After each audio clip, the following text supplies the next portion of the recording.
pleasure to come here and talk about our final results. I'm joined today by my colleague Nigel, our CFO. I've been CEO of Lombard Risk for 18 months. I think we talked a bit about some of the changes when we last met that we've been implementing, and we're here today at the end of a full year, really halfway through a plan that we did the fundraising for back in June and July of last year. So what is Lombard Risk Management? I think most of your listeners will know, but we apply our extraordinary expertise to liberate clients from operational and regulatory complexity. But what does that actually mean? Well, we have got two significant software products that we supply, one around regulatory reporting, the other around collateral management solutions. We deliver those globally, and we deliver them out of our offices in Europe, in North America, and in Asia, Hong Kong, Singapore, with a presence in Sydney and a presence in Tokyo. We've been around for a long time, and we've acquired a huge client base, got over 350 clients, and that includes 30 of the top 50 bank. The globally systemically important banks, of which there are 30, we have 2/3 of those. We view ourselves as a regtech firm with a fintech attitude. We are very nimble, very agile, but we have a 28-year track record. So when banks are making investment decisions, they can rely on our longevity and our track record. I want to talk a little bit about our products and why we think they are compelling and why we've had some success before we get into talking about the numbers. So first of all, on the regulatory reporting business, this is a slide which shows the enormity of the task that banks have to undertake to comply with their regulatory reporting regime. Every one of these humps is an initiative that the banks need to comply with. And traditionally, what banks have done is they've met these one at a time. They've really had no choice about that. They've come thick and fast, and you can see this diagram goes out to 2021. There are many of them coming forward. What Agile Reporter does, which is our flagship regulatory reporting product, is it basically tries to interface into a bank's data sources a single time, use a set of common calculation and aggregation tools in order to then go off and report very specifically to the regulators in the way that they need to be. We think this is a landmark in terms of regulatory reporting, in terms of the way it reuses data, it removes reconciliation issues, it plays to the agenda of the BCBS 239 regulations about process automation, about data lineage, and it's a product that we can either implement directly with our clients, as most of our clients are, or, as we've reported in the past, we can do through the Oracle Financial Services Data Foundation. A little bit more detail about that on the slides, but fundamentally, Agile Reporter we think is a potentially market-leading regulatory reporting solution and builds on our very extensive heritage dealing with those reports for banks one at a time. The other half of our business is collateral management, and the reason why we think banks like to choose Colleen, our world-class collateral management solution, is that it's really only the only genuine cross-product margining system. Other vendors have products which pull together across asset class collateral management solutions and try and form a comprehensive whole. But what Colleen does is it's built from the ground up. And when you're trying to unlock inefficiently allocated capital at the moment, you're trying to reduce operational risk and control, and most importantly, respond to the regulations which make this a mandatory investment now, we think this has given us an edge. And certainly we've enjoyed big success this year in the collateral management marketplace. So we had some very specific objectives for the fiscal year that we've just completed. The first thing is we wanted to make some critical investments in the business. What I've talked about in terms of Agile Reporter when I joined Lombard Risk 18 months ago was primarily a vision. It was a vision built with very good purpose. We had incredible insight into what our clients wanted to do, but what we've realised was that we were still fixing their problems in a serial fashion in the same way that they were doing themselves. And we wanted to accelerate the development of Agile Reporter, and we wanted to get on with that urgently. We wanted to industrialise the implementation of Colleen in the cloud with a product we launched last November called Agile Collateral. Colleen is normally a hosted solution where clients put it inside their data centres and run it themselves. We've got a handful of clients that choose to use a cloud version of it, and what we realised was that more clients would be falling into that category, partly as cloud becomes more acceptable and higher up IT directors' priority list, but also as the margining rules and regulations meant that a smaller group of market participants would now be involved and would need a solution. So what we did is we wanted to accelerate the production of agile collateral, building on the power and strength of Colleen. The third thing we wanted to do was to build a world-class development centre closer to our headquarters in London. We've developed software out of Shanghai for many years with some great success, but Shanghai is a difficult market to recruit talent in these days. It's become more expensive, and one of the things that we wanted to do was try and build a world-class development centre, and we opened the doors for that in Birmingham just over 6 months ago on the 23rd of November. In order to achieve those three things, we needed to invest, and we were supported by the investment community with a 7.9 million placing which we completed in July last year. And in order to justify that, we promised a step change in revenue performance with a second year, the year we're now in, positioning the firm to deliver cash profitability. So we're halfway through that plan. I think we've delivered what we said we would in terms of our primary objectives for our project execution. I think we've delivered a step change in revenue performance, and indeed I'd like to hand over now to Nigel to talk about that. Thank you, Alastair. So the step change in revenue, that's come out at a 44.8 increase. So our revenues for the year were £34.3 million. Breaking that down across the two business segments, excuse me, our the risk management side of the business, which is primarily the Colleen product, those revenues grew by 84%. So that was very much the major driver of the growth in the year. The regulatory reporting business also grew. That was about 10% growth. Regionally, there was strong performance in both EMEA, where the revenues grew by 43%, but in particular in North America, we had revenue growth of 75%, again particularly driven by Colleen sales. Our cost base, we have invested in the business on the back of the placing that we completed last summer. And so our admin expenses grew by 40% to 35 million for the year. That meant we reported an EBITDA of 2.6 million pounds. Now we do capitalise our R&D, so that means that some of the development expenditure does go onto the balance sheet and is recognised in the P&L over the life of the software products. If we had not capitalised our R&D, that adjusted EBITDA number would have been a negative 4.9 million pounds. The loss before tax was 1.6 million pounds, and again adjusted for if we had not capitalised the R&D, that number would have been 5.6 million pounds. I mentioned already the capitalised R&D. The amount capitalised in the year was 7.5 million pounds. That's an increase of 28% on the prior year, and that is driven by applying the proceeds of the placing. We said we'd accelerate investment in agile collateral and in agile reporter, and that is reflected in that increase in the R&D. As a percentage of revenues, it has continued on a downward trend. We have a slide on that in a moment. It's currently 22% of revenue. The cash balance at the end of the year was £7 million, which I think was significantly ahead of where the analyst expectations were. And we have an order book of £10.1 million, and that's up by 35% on the prior year. And all of that growth in the order book is in the regulatory reporting business. So notwithstanding the more modest growth in that segment, we have got an increase in the backlog of orders to be recognised in the current period. And the next couple of slides just present the numbers in more of a tabular format. So you can see again there the revenue growth of 34.3 million over 23.7. Both the EBITDA and the loss before tax presented both on the statutory basis, which is in the filed accounts, but also with the comparison to excluding the capitalised R&D. In terms of the balance sheet, again that's summarised on this slide. You can see the net assets have increased to 29.2 million. Obviously that's underpinned by the additional equity that was issued last summer. Under the non-current assets, you see other assets of £23.7 million. The lion's share of that, £20 million, is the carrying value of the capitalised R&D.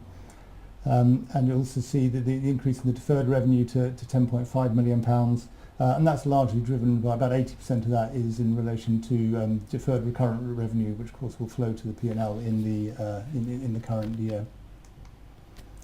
Moving on to the cash flow, just reconciling the movement in the cash, and again emphasising there the 7.5 million of capitalised R&D and the 7.9 million raised from the issue of equity. If I move on to these slides, and then this just shows the 5-year growth in the revenues. That's a compound annual growth rate of 21%, with obviously that helped by the more significant increase in the current year. Similarly, the upward trend in the order book, again a step up to 10.1 million recorded in the current year. But I think really illustrating the point that the revenue that we have recognised has not been at the expense of sort of raiding the cupboard for future revenue recognition. And then finally, on the development capitalisation, again this graph illustrates both the increase in the spend over the last 5 years, but also the declining trend of that spend expressed as a percentage of revenue. And that's one of the metrics we continue to monitor for the business, that we recognise the need to invest in our software and to continue to do so, but this, we expect this to be a declining proportion of the revenues as a whole. And on that note, I'll pass back to Alastair. Thanks very much, Nigel. So in terms of looking forward and what comes next, and I talked at the beginning about how this is a 2-year plan, we're halfway through that. A lot of our future growth will also be driven by partner relationships as well as direct sales. We've invested heavily in our sales force. They are continuing to grow, but we think that in the future we'll be well serviced by some meaningful partnerships. And we've talked about some of these in the past, but I'd like to talk about a couple of them specifically today. First of all, in terms of extending our reach and using other people's sales force to get a combined product out there, probably the two most important partnerships on the page from that perspective are Oracle and Atos. Oracle on the regulatory reporting side of the business. This is where if a firm has invested in the financial services data foundation, have access to the Oracle Financial Service Analytics applications, one of those is Agile Reporter. So you can use the same underlying data, the same analytics calculations in order to present your regulatory reporting as your management reporting, the tools you use for other analytical applications up to and including things like money laundering. So what that means is that dramatically reduces the reconciliation you might have, and it's an incredibly powerful sell for people that have made that kind of investment in their underlying enterprise data architecture. On the collateral side of the business, I've talked about how the number of market participants is increasing dramatically. More and more firms are being affected by the margining rules and will need a collateral solution. And if you take a market like Germany, which is where we started our relationship with Atos, there's a huge demand there, but clearly we don't have the language skills, we don't have the boots on the ground in order to penetrate that market fully. What we do with Atos is they sell our cloud-based product. They sell that on a cloud hosted solution which is BaFin approved, whereas we would normally use something like Amazon Web Services, and they have penetration and reach into the German market. So again, it's another very, very important way of unlocking part of the market. Other ways we unlock new business are with our relationships with organisations such as Accenture and PwC, where we can go looking for relationships together. They also help us on the implementation side, as does NTT Data and NS Solutions specifically in Japan. And then finally, we've got relationships with people like Message Automation, Razor Risk and Arcadia Software. Our collateral product, Colleen and Agile Collateral, plug directly into the infrastructure that's common across the market. So moving on just to reflect on Lombard Risk today, as I said, I've been here almost exactly 18 months now. It's been a period of huge transition for the firm, and again, we've talked about that previously as well. We have a very focused executive leadership group now, completely focused on the 2-year plan, that step change in revenue this year, the move back to cash profitability next year. We've refreshed our sales leadership as well. We've invested in sales executives across the world, and we've invested in the sales executives that we still have in the organisation. I think our sales capability is now up there and matching our product capability. Lombard Risk has long had a very, very strong product heritage. We really know what we're talking about. What we have now is a professional sales team that can get out there and open the doors for us. We've invested in the last 12 months in our Asia strategy. We've had good success in Hong Kong and Singapore with foreign bank reporting. We've got some good clients in Japan with collateral, but we didn't really have a focused strategy for the region, and we've put people into the region in terms of pre-sales and sales, as well as new sales leadership and some product people in order to complement the already strong professional services team we have there. I expect Asia to become a significant proportion of the group's activities in the years to come, and we've put the steps in train to do that. We've got some very specific global campaigns giving us momentum this year, in addition to the business that we take into the new year in terms of recurring revenue and in terms of that order book. The regulation continues to impact buy-side firms that don't have adequate collateral solutions on that side of our business. And on the regulatory reporting side, there's some very significant changes this year. Anna Credit in Europe, various Bank of England changes in the UK. The Singapore MAS 610 has reached the end of its consultation and banks are preparing for implementation. And Australia conclude their APRA review at the end of June. Again, mandatory purchase points where banks need to work out solutions. Many of our existing clients need to make significant changes, a good source of opportunities for us to add significant value to our clients. Finally, every bank on the planet is working through a systems rationalisation programme, trying to reduce the number of systems they depend on in order to achieve cost reductions. Both of our products, both of our business lines really address this. As I said, Colleen is a genuinely cross-product collateral management solution where you can take out individual solutions in a number of asset classes currently, and our regulatory reporting solution, Agile Reporter, is designed to scale and work across regulators, across jurisdictional boundaries, and be a genuine global solution which gives you control over how you construct your regulatory reporting team. We've tested our roadmap. We've got a great number of clients. I said over 350 clients. That gives us real access to an insight into what they're trying to do. Our next 18 months of delivery is validated by them. We know it's relevant in terms of how they are pursuing their agendas. So looking forward, we're halfway through a 2-year plan. Our 2018 executive objectives are all around cash profitability, maintaining the impetus on revenue generation, but also constraining our costs. We were very clear when we went and raised the money that we needed to do some one-off investments. These are businesses that change, they're highly dynamic. We need to invest. You know, we received some feedback at the fundraise about controlling our costs and living within our means, and we're very, very clear that in order to be successful in these markets, we need the investment, we need the products there.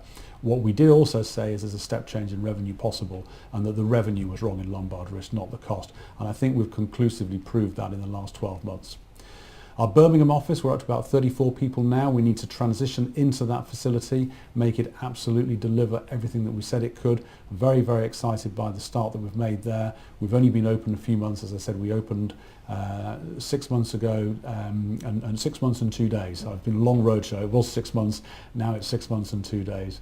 And very excited by what we can do. And then investing in both of our products on a much more measured basis now. We've done the step change, but making sure that Agile Reporter can be rolled out to our existing clients. We made great progress with starting that journey last year.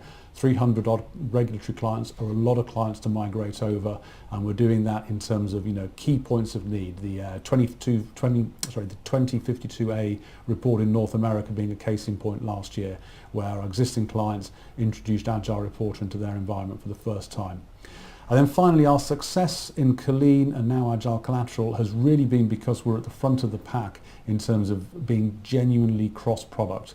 And we need to stay there. Some of our competitors have stopped investing at critical points in this very, very dynamic market. They've been easy clients to win when they've done that, and we must make sure that we maintain our position. Our roadmaps, our plans, our budgets are all designed to do that. So before we take some questions, I think we've demonstrated that we can deliver a step change in revenue performance. We go into the year with a record order book. We've got new delivery capability. We've demonstrated how we can use it to accelerate the development of our key products. We've got a strong network of alliance partners which will fuel our growth. And in short, we're facing 2018 with excitement and confidence. I think you have some questions. We do. Thank you very much for that. Right, well, we've got a number here from Keith. Let's go with lobbing an easy one to begin with, but what's the up-to-date headcount of Lombard Risk? And do you anticipate growth in the employee numbers reducing? Or do you see them reducing overall in 2018? And, you know, are we seeing the leverage from the sunk cost that's going to come about? So, a number of questions. In terms of the absolute headcount? So the year-end headcount was 385. Which is up on last year. Up by 43, 45 previous year. And where we are investing in Birmingham, we do expect a productivity gain there. So, you know, the fact that we have got resources that are trained in capital markets, are much closer to headquarters, can work in a different way, can work in a much more agile way, and have strong language skills. That's probably going to reduce the headcount there by a factor of about 2 to 1. So we would expect, in actual fact, rather than an accelerating headcount, certainly stabilising and possibly slightly declining headcount. Okay. I've forgotten the second part of that quite long question.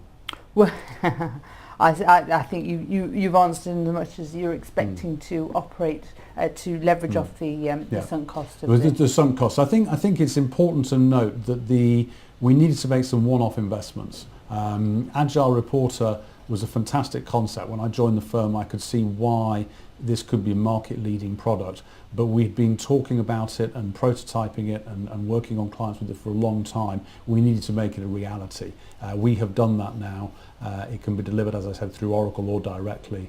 We will continue to invest in it, and I think that's incredibly important, but not in the terms of step change investment that we had. So next year, to be absolutely explicit, our absolute capitalised investment, R&D investment, will be slightly lower than this year. Okay, thank you. As we touched on, the leap in revenue has been impressive, but this gentleman wanted to understand how much of that was perhaps low-hanging, easier to win fruit, and whether you're finding the conversion rate slowing down now as you know you've bagged the easy wins already. Why don't you answer that bit first? We'll come on to the second half. So if you think about our business, first of all, we've got two distinct arms to the business. There's the collateral management piece and the regulatory reporting piece, and they're driven by different things. So last year, I think we grew our reg reporting business by about 10%, which is relatively modest and indeed slightly disappointing. That's for two reasons. Firstly, it took longer to get the Oracle partnership off the ground than we thought.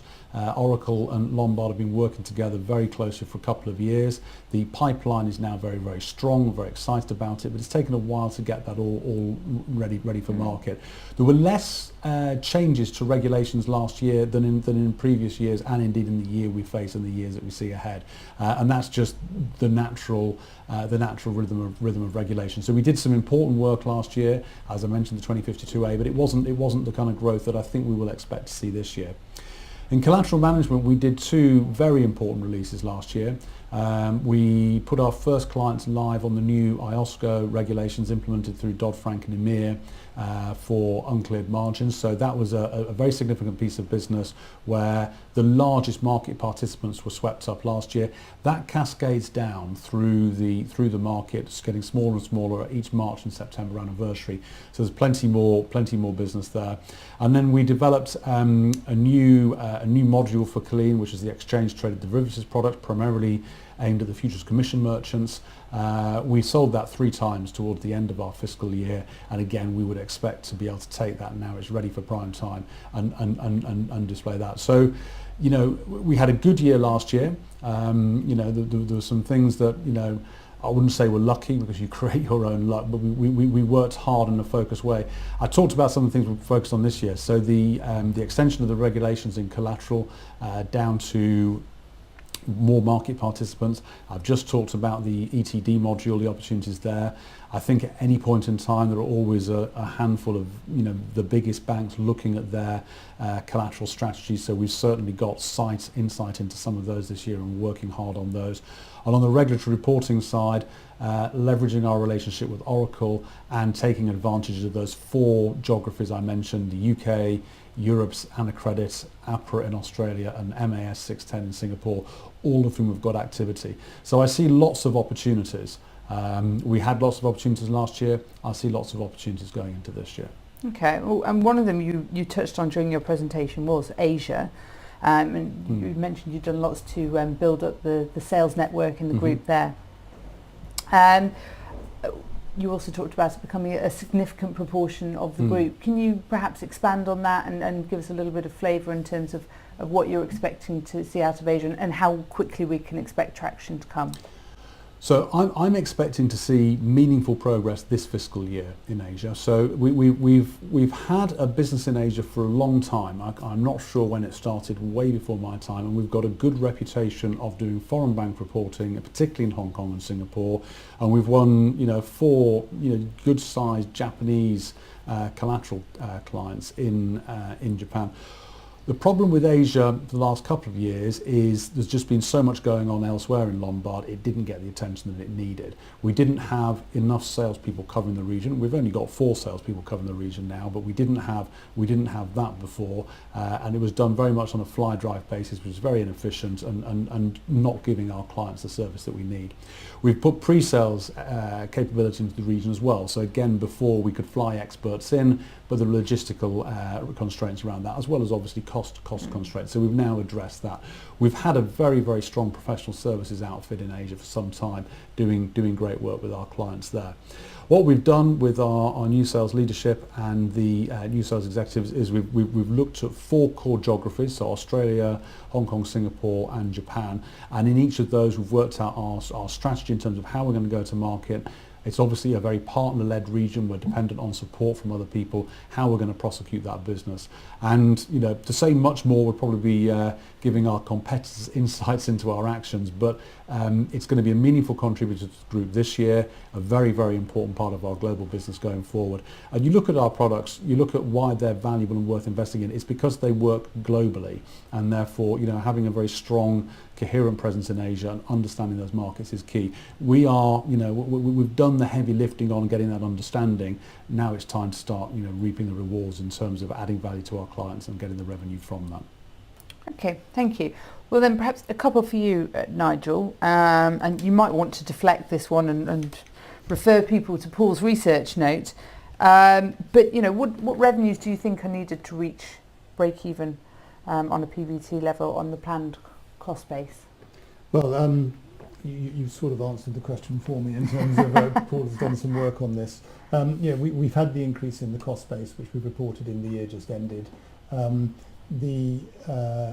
You know, we don't anticipate the costs, you know, certainly not growing anything like that sort of rate, and we don't expect much more increase in cost over and above the the level that we're at now. You know, Alastair already alluded just now to, you know, we're not expecting the headcount to grow anymore, and of course people are the vast majority of our cost base. So, you know, the level of revenues, I mean, Paul is forecasting that we'll be pretty much at break even on a cash basis for the current year, and that's on a forecast revenue that he's got in his note of 40 million. We've not guided him away from that. Great, thank you. And then following on from that, what you obviously talk about the strength of the order book. What qualifies a client as interested to be included in that? A contract. It's contracted revenue. So yes. it's signed contracted revenue that gets included in the order book. Perhaps final question then on Brexit. Obviously, regulation is a global problem for banks. Does Britain's break with the EU pose a problem for Lombard, or? It's either a problem or an opportunity, or possibly neither. Flippancy aside, it's difficult to predict at the moment. I mean, I think our expectation is we will go into it largely unchanged. There could be some increase in regulatory diversion, which is something the global regulatory community have been trying to avoid, but is not going particularly well at the moment. There's changes in America, changes in Brexit. That's probably bad news for banks, but it's actually probably very good news for us. And I think, sort of doing a bit of a pitch, if you've invested in something like Agile Reporter, the idea is that your data sources remain consistent, the calculation methodology remains consistent, and then we just get very, very specialist at the end. So if Britain started to have a very divergent regulatory regime, we'd be in a very strong place to support clients through that. Apart from the fact that it could be quite lucrative, we really hope that doesn't happen. That doesn't seem like the most sensible and appropriate thing to happen. And all our expectations is that we'll remain highly consistent with our European trading partners, because we will need to trade with them. So we're not anticipating a big Brexit impact in terms of the change of the business. Were Brexit to go horribly wrong and end up in the kind of macroeconomic gloom that people were maybe thinking of a year ago, that could reduce banks' ability to purchase things and purchase software specifically. Many of our sales are predicated on mandatory regulations and therefore are date driven. Many of our other sales are motivated by cost reduction initiatives. So again, it wouldn't be great, but we would probably survive that. And again, the risk of that happening looks like it's subsided. So I wouldn't say we're relaxed about Brexit, but we don't think it's going to be harmful for the business. My primary concern with Brexit is making sure we have access to the right talent. I was surprised by the diversity of our organisation when we ran the numbers just to see should there be any impact, what it would be. We're obviously absolutely completely committed to all our employees. They come from all over the place, bringing expertise into Lombard Risk, the expertise we're famous for. So were we to struggle to get talent in the future, that would be problematic. But again, I have every confidence that we won't do anything so foolish.